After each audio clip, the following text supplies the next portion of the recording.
This is Dolynny TV. Good morning, guys, and welcome to another episode of the Toronto Blue Jays franchise mode. I say good morning because that's when I'm recording it, so pardon me if I sound like I'm dead, because I feel like I'm dead, not just inside today, but today, spring training. Of course, if you guys caught the franchise mode live stream last night, well, let me tell you that. It was a blast. It was absolutely great to have you guys in there. Shout out to Jake Osh for the donation. And without further ado, guys, I'm going to give my spiel. We're going to get right into the spring training edition of the Toronto Blue Jays franchise mode. So if you're new to the channel, what I want you to do, still trying to hit 6,000 subscribers this month. We're 54 off that pace right now. Make sure to hit that subscribe button and don't forget to leave a like, because we're trying to hit 15 likes on every Blue Jays video here on out. So far, you guys have crushed it. I've been away for a couple days from this franchise, so I hope you guys forgive me and give me the thumbs up on that. So what we have is I narrowed it down to what the competition is going to be. Dalton Pompey is going to remain on our bench no matter what. I'm fine with that. Matt Adams, the free agent acquisition, a little bit of power pop off the bench. At only 30 years old, he shouldn't regress like Kendrys Morales did. Jace Peterson, he was a Rule 5 draft pickup. So this is going to be what makes it interesting. Obviously, Luke Maley is going to remain as our catcher. Alidmus I always get it wrong.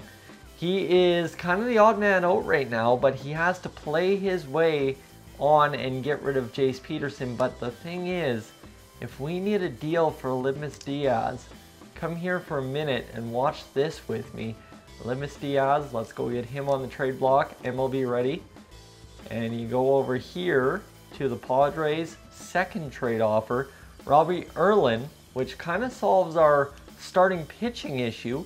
He's a 75 overall up to a 79, but that solves our issue big time, because right now, as it stands in the starting rotation, we have Joe Biagini scheduled as a relief pitcher. But the reason I have that is last time in the other franchise mode, when I changed him to a starter, he botched it in the first couple of months, and that we can't afford.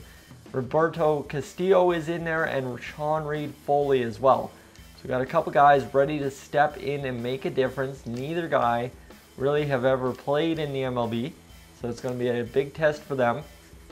Then you go over here, and we've got our rookie Jordan Hicks, who is in the long relief role because of that 41 stamina. He was a closing pitcher, still is listed as a closing pitcher at this point, but we'll keep him in that long relief role. Danny Barnes, Trevor Rosenthal, the new guy, Sam Sims, the guy we signed out of free agency last year. Upset about his contract, but he'll get over it as the season goes along, I'm sure. Ryan Tepera, Aaron Loop, who is rebounding up to a 78 overall, thankfully. And Roberto Osuna, who's sitting at that 90 overall, 92 on morale. It looks good. So what we have to do is we have to get right through spring training here and see what we end up with.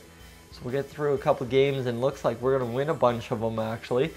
13-4 on spring training. All right, I'll take that. That's a pretty good start, even better than the Red Sox. So Devon Travis hitting that leadoff, still crushing it for us. That 84, 89 contact and 79 vision is unreal. Vladdy Guerrero Jr. Hey, 235, 4 RBIs out of the 2-hole. You do that all year in your rookie season, I will take that. Tommy Pham struggling. Josh Donaldson not struggling. Justin Smoke struggling as well. Randall Grichuk. Good thing we kept him around, 255. Bo Bichette, 4 RBIs, 176 batting average. That's tough. Kevin Pillar, and then you've got Russell Martin as well. Russell Martin, who's gonna suffer really quick, real fast, but we have the prospects to trade for a good catcher. Dalton Pompey, a homer and 3 RBIs off the bench. Adams, 318. Jace Peterson, 3 RBIs, 269. Whereas you've got Alidmus Diaz, 1 homer, 3 RBIs, 290. So the trade might be on, eh? That's what I'm thinking. Let's see what we can get for Jace Peterson, just so as you guys know, and we'll pull the trade offer in the next episode. MLB ready. What do we got? Andrew Susak, Alex Cobb, that's nothing. Don't really want anything out of these guys. Let's skip right ahead to the White Sox, shall we? Cody Anderson. Not seeing anything really of value here. Nothing in terms of starting pitching that we can pick up on. Edison Volquez, but he's 35 years old, right? Matt Andrees, Wei-Yin Chin, 81, 33 years old. That's not a bad deal, actually. I could take that deal. That's going to cost us cash flow, but that would be okay. Tanner Roark, not really that great this year. Anyone else? Anyone else we can possibly pick up? Julia Shakan. Anyone else? I'm not seeing anything, boys. Sashi Wakuma is way too old. Nope. And yeah, Robbie Erlin also for Jace Peterson. So either way we go, if we trade Jace Peterson or we trade Aledmys Diaz, we're going to be fine. So these last couple of games of spring training are going to very much so determine their future. Let's see what goes on. So we're going to go 19-9 in spring training, 28 games, and we were, where were we? Atop. Oh, not atop. We were 2 games back. Never mind. Sorry, pardon me there. So let's see. Devin Travis leading the way in the leadoff role. And then you've got Vladdy G Daddy Jr. 214 batting average. Hey, it's spring. Don't worry about it. I think we're going to be fine with him. Tommy Pham, same thing. Like, once this team heats up, we're good. Josh Donaldson, 620. 8 and 22 for Justin Smoke. He all of a sudden came to life. Ronald Grichuk, 2 and 8. Bo Bichette hit his first career homer in spring training, 205 batting average.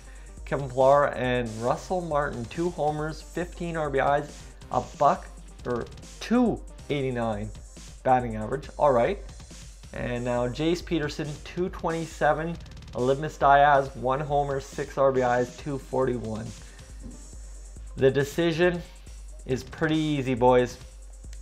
So let's go pull that trade trigger and see what we can do. But who do we move out of the pitching rotation? That's the question. Obviously, Sam Sims, the guy who kind of lost the battle, it looks like. Danny Barnes suffered, but he is a lot better of a major league vet. I trust Danny Barnes. He was exceptional last year. He'll get it on track. You see Jordan Hicks was good. Ryan Tepera, Aaron Loop, Roberto Osuna, Marcus Stroman. Everybody was really good except for Roberto Castillo. But hey, he will be fine. I think Castillo is going to be fine. So Joe Biagini into the starter's role, or into the long relief role. Jordan Hicks into the minor relief role. And we go pull the trigger on that trade and make sure this gets done. I don't know why I keep going to free agents. So it is Jace Peterson not getting it done in spring training. We brought him in to get it done, and he does not come in and close the door. So offer the trade, and sounds like a good deal. We've got ourselves a deal. All right. So now pitching rotation. Robbie Erlin in there. We'll get Sam Sims out. So Robbie Erlin for Sam Sims sent down. All right. It's too simple. Sam Sims to AAA as it goes, and there we go. Your 40-man roster is set, as well as your Toronto Blue Jays rotation and starting lineup. Marcus Stroman, Aaron Sanchez, Robbie Erlin, Roberto Castillo, and Sean Reed Foley up there in the majors. Joe Biagini in the relief role. He's happy to be in the bullpen. So he wasn't happy to be in the rotation, but he's damn happy to be in the bullpen. Danny Barnes, Trevor Rosenthal, Jordan Hicks, Ryan Tepera, Aaron Loop, and Roberto Osuna in the bullpen. Starting things off, though, it's Devin Travis, Vladdy Guerrero Jr., Tommy Pham. Everybody is just looking good. All right, let's go advance to opening day. Who do we face? We face... Yeah, I want to advance out of spring training. Advance, and there we go. So it's going to be the Kansas City Royals in 2019. Danny Duffy versus Marcus Stroman. And you see this, what the team is going to look like for our first little bit. Bo Bichette actually rated higher than Vladimir Guerrero Jr. I don't know why, but for some reason, Vladdy Guerrero Jr., he wants to be a star, but he's every day. I don't know, man. You're in a good spot. Let's see if we can move around Bo Bichette and move up Vladdy G Daddy Jr. into a good spot for him to be. Against lefties, we'll keep Devin Travis up there. And Kevin Pillar, Devin Travis, and where do we have? This is tough because Vladimir Guerrero Jr.'s got to take out Randall Grichuk.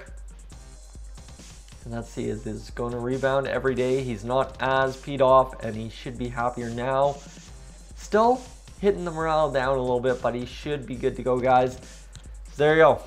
You ready for this? 2019 about to commence in the next episode, guys. Thank you so much for tuning in. It's Dolynny TV. I'm Tyson. As always, make sure to hit that subscribe button. Make sure to leave that like, trying to hit 15. I'm Tyson. I'm up on out of here.